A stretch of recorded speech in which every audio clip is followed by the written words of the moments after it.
everyone. Welcome back to another episode of The Law on You. Today, I will be focusing a little on the relationship of landlord and tenant.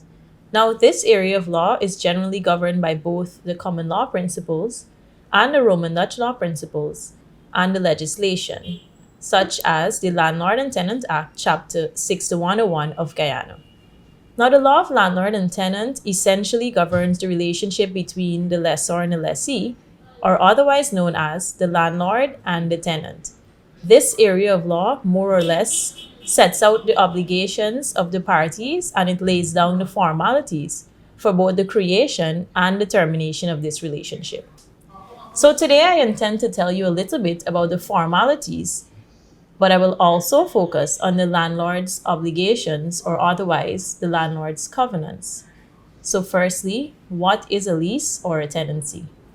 Now, a lease or a tenancy is a contractually binding agreement between two parties in which one person gives the other person the right to exclusive occupation of the land for a fixed or a renewable period of time, usually in return for a periodic payment of money. So essentially, for the creation of a lease, there must be exclusive possession. And what this means is that the tenant is given the right to exclude all other persons from the land, including the landlord. There must also be certainty of duration, and this means that the lease must have a certain beginning and a certain end, or a term which is fixed or determinable by the parties. And as I would have mentioned before, there must be the payment of rent. Now, as it relates to the formalities for the creation of the leases, Section 6 of the Landlord and Tenant Act stipulates this. So basically, leases for more than 3 years must be made by a deed, signed and sealed by the parties. However, leases for 3 years or less must be made in writing and signed by the parties. If, however, there is non-compliance with these formalities, and where there is an agreement for a lease, usually in writing or orally, and a tenant goes into occupation of the premises, that lease will take effect as a yearly tenancy until the formal agreement is properly executed. Now, if you're wondering what must be included in a tenancy agreement, the legislation also stipulates some of the terms that must be included. So, Section 7 states that there must be the statement of the date. So, the date in which the tenancy agreement is made must be on the top of the document. The names of the parties, their addresses, their occupations must also be stated. A description of the property being leased, the duration of the lease, the reservation of rent, which may include the date upon which rent is to be paid and the amount of rent to be paid. There will also be covenants or obligations, if any, and any provisions for re-entry in the event of non-payment of rent or non-observance of these obligations. There must also be the determination of the lease by a notice before the expiration of the lease. So now that we know how to create a lease or a tenancy agreement and some of the information that must be included in the document, I will briefly address two of the main landlord's covenants, or otherwise, the rights and liabilities of the landlord. So you may see the word covenant in your agreement, but you're wondering, what is a covenant? So a covenant is more or less promises, stipulations, privileges, or responsibilities that the two parties agree on when they're making the contract. So these responsibilities can either be expressly stated or it can be implied in the agreement. So express covenants, on the one hand, these are the ones that are expressly agreed between the parties and they're actually inserted in the lease. The law does not require any particular form for these covenants. So in any written agreement, if there's words showing an intention for one party to do something or to not do it, that would be an express covenant. So for example, the parties may agree for the landlord to pay half of the expenses related to the water rates, or for the landlord to pay all the rates and taxes on the property when they fall due, or for the landlord to maintain insurance for the property where that is appropriate. That is just some of examples of the covenants that may be expressly stated in the lease.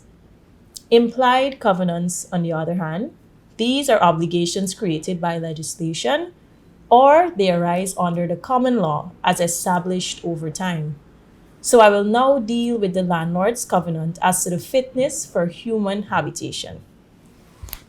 Section 44 of the Landlord and Tenant Act deals with this covenant, and the section more or less states that the landlord has an obligation to keep the premises in repair and reasonably fit for human habitation.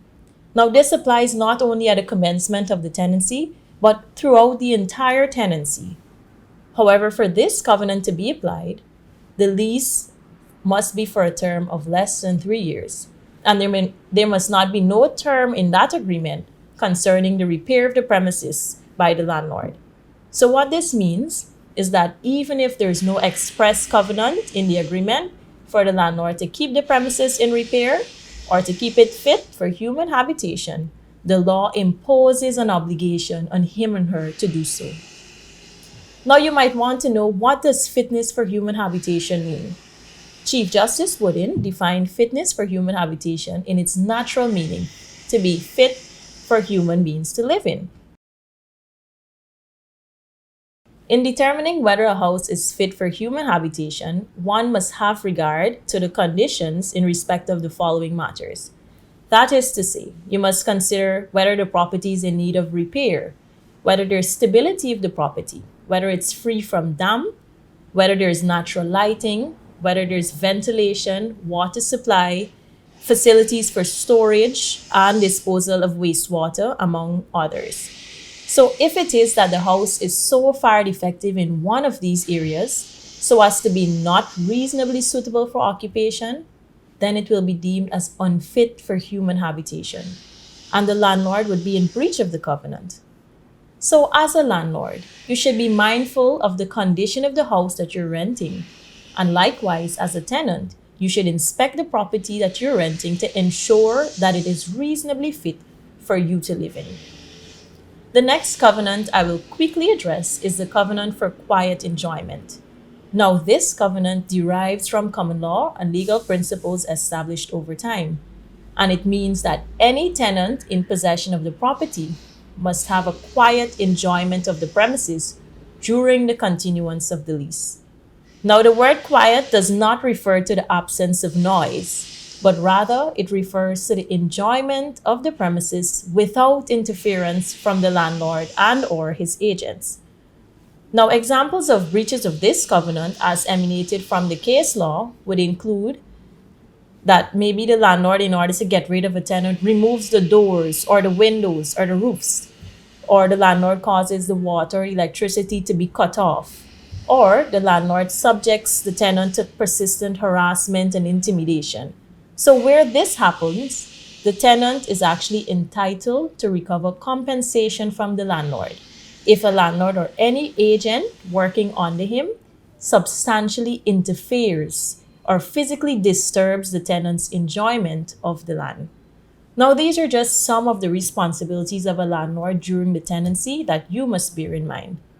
But remember, whatever it is you would have included in the agreement, as agreed by both parties, both the landlord and the tenant, you have to uphold them, because if either party fails to do so, that may amount to a breach of the tenancy agreement, and the parties may be entitled to a number of remedies under the law, such as a termination of the agreement as well as damages. It is also advisable to read the terms of the agreement thoroughly before you sign it, and if you're unable to read or understand it properly, you should take it to someone who can assist you in interpreting it.